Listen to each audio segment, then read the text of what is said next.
Chika Test Today.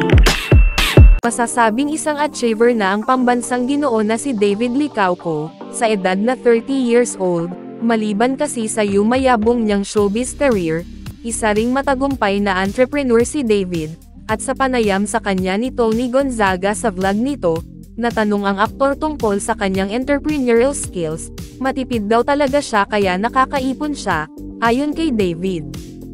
Hindi rin daw siya into luxury brands, at pinag-iisipan muna niya bago bumili, pati daw sa business decisions, bago siya mag-decide ay maingat niya itong pinag-aaralan. Hindi lang talaga ako magastos. Yun lang din talaga. Like, I have to think twice, thrice, so many times para bumili ako ng isang mahal na gamit. Nang matanong naman si David, tungkol sa kanyang love life, sinabi niyang mas preferred daw niya na non-showbiz, ang sunod niyang magiging kasintahan, ganun pa man, hindi daw naman niya isinasara na pwede rin siyang magmahal, sa isang babaeng taga-showbiz, dahilan baka daw mas maintindihan kung katrabaho niya, paliwanag ng aktor. When it comes to dating? Honestly, non-showbiz talaga, but you know, I mean, not closing my doors, like, baka mas maiintindihan ng katrabaho mo.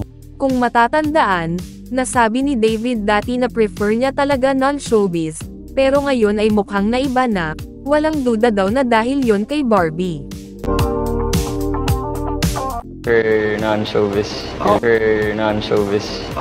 Hinahanap din daw niya sa prospective girlfriend iyong girl, who's in touch in life, paliwanag ng aktor. Ang girl daw na in touch in life, ay iyong assertive, yung parang present, more relaxed, na hindi daw laging nasa phone o social media, yung walang paki sa iniisip ng ibang tao. Hindi masyado nag-cellphone, yung parang present, hindi masyado nag-social media. Kasi when you're like that, parang mas in touch ka in life, you're more assertive, you are more relaxed, medyo wala kang pakialam sa inisip ng mga ibang tao. Maliban sa maganda, bet din daw ng Chanito aktor, ang babaeng tipong hilaw na Chanita, mestiza, maputi, nice. Personality ng isang babae. Someone who's really nice, genuinely nice. Siyempre physically maganda. Siguro Chinita na hindi masyadong Chinita. Ay, very specific eh, medyo hilaw. May pagkamistisang Chinita, gano'n. Ganun type ko. Maputi. At panghuli, nais ni David sa babae na mamahalin daw siya, caring at understanding, na nauunawaan ang kanyang trabaho, na posible namang matagpuan niya sa showbiz. And mamahalin ako, syempre, caring. And understands my job. Matatanda ang palaging nagpapasalamat si David, sa pagiging understanding sa kanya ni Barbie.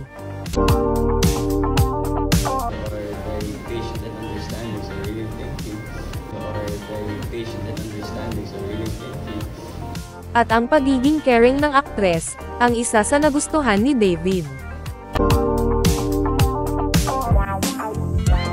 I think what I like the most about Barbie is her... Ayun. Yun din. Yun din. Una din daw napapansin ni David sa isang girl ay mata, kaya pala sa promo ng Maging Sino Ka Man, merong video na huhulaan nila kung sino yung nasa picture, parte lamang ng mukha ang ipapakita, nahulaan agad ni David mata ni Barbie, maganda raw kasi. When you look at a girl, anong una mong napapansin? Eyes? Si Barbie Curtin. Ito pala sa mata, yung napakaganda.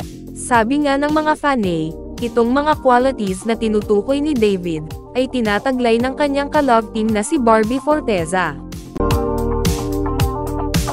Si Barbie lang din ang binanggit niya sa mga ka-love team niya, pigil na pigil ang Ginoo. Dahil baka nga naman may masabi siya, o mabuking siya, ngunit huling-huli ang Ginoo sa sarili niyang kilig. Wait, Barbie just, Ang steadfast na love team mo ngayon? Yeah. Si Barbie. Pero iba yung ngiti mo, ha? Natatawa ka na lang, ha? Masabi ako dito eh. Maging si Tony ay nahahalata si David. Ang cute din ng reaction ni Tony. Iba kasi talaga ang saya at kilig niya pag si Barbie na ang napag-uusapan, para kasing batang kinikilig si David, dagdagan pa ang pamumula ng tenga. Sa tanong naman sa kanya kung kailan niya plano mag-asawa, kapag daw nahanap na niya ang tamang babae, at kapag okay na siya sa career niya.